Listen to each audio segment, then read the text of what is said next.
के अंदर बंद एक कैदी लड़की को जेल के ऑफिसर ने जबरदस्ती ज्यादती का निशाना बना डाला। ये वाकया खैबर पख्तूनख्वा का इलाका बटग्राम है, जहां पर जेल के अंदर जेल के सुप्रीडेंट ने एक कैदी लड़की जिसका नाम सदफ है और 20 साल उस लड़की की उम्र है, उस लड़की के साथ जबरदस्ती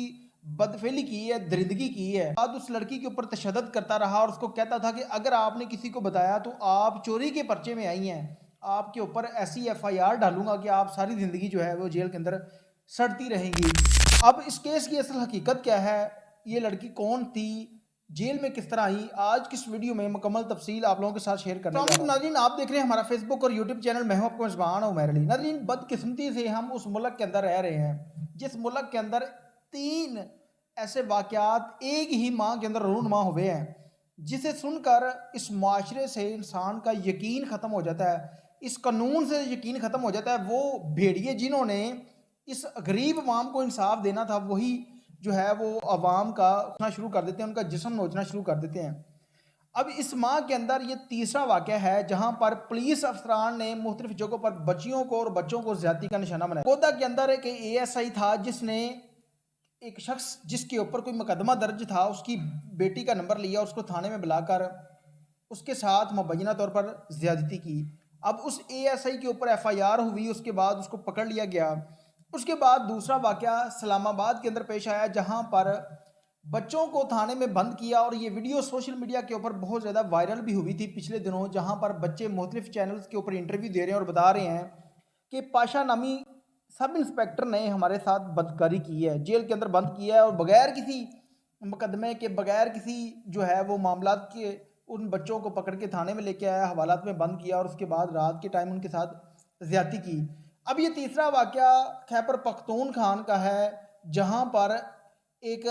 जेल सुप्रीडेंट ने वहां पर मौजूद जेल के अंदर कैदी लड़की जिसका नाम सदफ है और 20 साल उसकी उम्र है, उसको ज्यादती का निशाना बनाया है। अब ये लड़की कौन थी, जेल किस तरह से गई,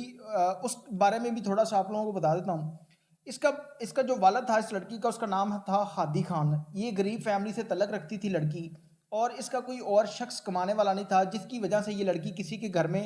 एज ए मुलाजम काम कर रही थी। अब उस घर से चोरी हो जाती है और घर की जो मालकन थी उसने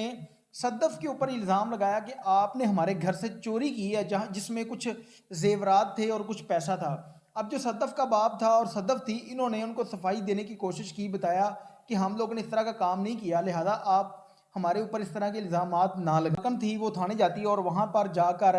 सद्दफ के ऊपर एक FIR दर्ज करवाती है चोरी की, जिसका मुकदमा नंबर 495 है। अब जब उसके ऊपर FIR दर्ज हो जाती है तो पुलिस वाले इस लड़की को गिरफ्तार कर लेते हैं। अब बाद दफ़ा इस तरह होता है कि जब किसी शख्स को गिरफ्तार किया जाता है तो तफ्तीश मुकम्मल होने से पहले अदालत की तरफ से जो है वो रिमांड मिल जाता है किसी भी शख्स का, चाहे वो 302 के मुकदमे का हो, चाहे कोई डाकू हो, कोई भी हो, तो उसका रिमांड लिया जा सकता है। पुलिस वालों ने पहली पेशी में इस लड़की को पेश किया तो रिमांड ना मिलने की वजह से इस लड़की को जेल भेज दिया गया, यानी कि जुडिशल कर दिया गया।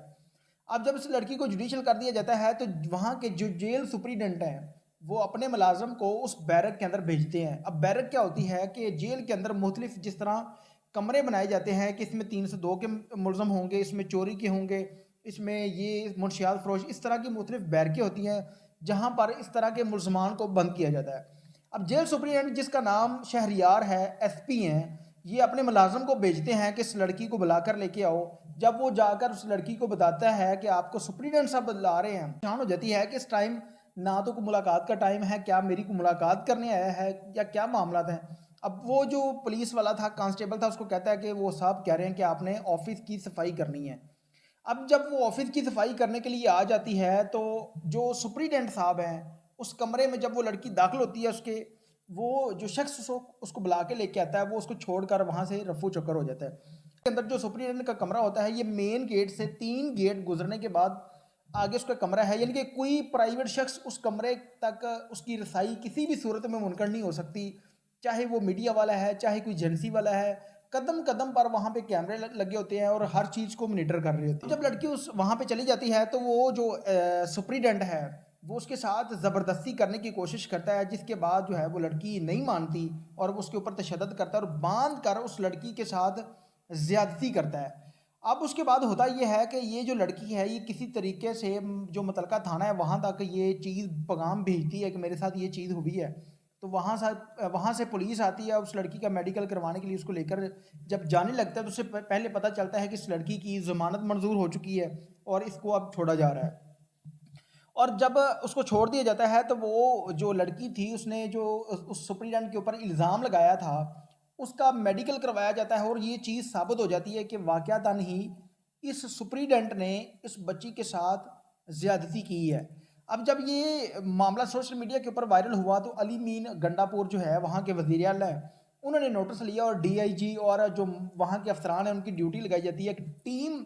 बनाई जाती है ताकि इस मामले पर इंक्वायरी करे और फौरी तौर पर उस सुपरिटेंडेंट को मुअत्तल कर दिया जाता है ताकि इस मामले पर इंक्वायरी करने के बाद इसको गिरफ्तार किया जाए और इसके ऊपर वही कार्रवाई की जाए जो कि एक आम शख्स के ऊपर की जाती है। अब वहाँ का जो मुतलका एसएचओ है उसने अपने ही एसपी के ऊपर एफआईआर की, लीक हो जाएगी कि वाक़यातन ही इस शख्स ने ज़्यादती की है या नहीं की। अब इससे पहले जब किसी के साथ इस तरह का कोई मामला पेश आता है तो वहाँ पर मामला पेश आने के बाद इनके दो मेडिकल टेस्ट होते हैं, एक इब्तदाई रिपोर्ट होती है, दूसरी डीएनए की रिपोर्ट होती है। अब इब्तदाई रिपोर्ट के अंदर ये चीज़ साबित हुई है कि इस लड़की के साथ बदकारी हुई है। अब दूसरा डीएनए का जो डीएनए के सैंपल हैं वो लैब में भेजे गए हैं। अब जब उनकी रिपोर्ट आएगी तो उससे ये कंफर्म हो जाएगा कि वाक़यातन ही इस शख्स ने इस लड़की के साथ बदकारी की है। सोचने वाली बात यह है कि अगर कोई भी शख्स कोई जुर्म करता है तो उसके बाद पुलिस के पास जाता है, पुलिस उसके ऊपर एफआईआर करती है, उस मुलज़म को पकड़ती है। तो जब पुलिस के अफसरान इस तरह लोगों का जिस्म नोचना शुरू कर देंगे तो इस मुल्क का क्या हाल होगा, आप लोग बेहतर। जेल एक ऐसी चीज़ है, जेल एक ऐसी जगह है जहाँ पर कोई आम शख्स किसी भी तरह से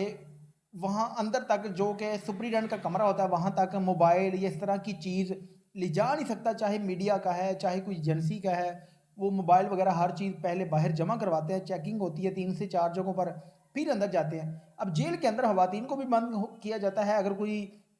कैदी औरत है उसको भी बंद किया जाता है, कोई मर्द है उसको भी बंद किया जाता है। तो औरतों के साथ सुनने में ये भी आया है कि औरतों को जेल से आगे सप्लाई किया जाता है या जो जेल के अमला या अफसरान होते हैं वो इस तरह वहाँ पर बंद कैदी औरतों को ज़्यादती का निशाना भी बनाते हैं। अब जो कैदी औरत हो या कैदी मर्द हो जब वो जेल के अंदर बंद हो जाता है तो जेल के सारे कायदे कानून के मुताबिक उसको सजा जदा मिलती है या उसके अंदर उसके ऊपर सख्ती या नरमी की जाती है। तो जेल के अंदर कोई भी सुपरिटेंडेंट है या जेल का कोई भी मुलाजम है वो किसी भी कैदी से कोई भी काम ले सकता है। मेरी अला अफसरान से गुजारिश है कि अगर ये चीज़ साबित हो जाती है कि वहाँ पर मौजूद तैनात सुपरिटेंडेंट ने इस बच्ची के साथ बदकारी की है तो मेरे ख्याल में इस सुपरिटेंडेंट को निशाने इबरत बनाना चाहिए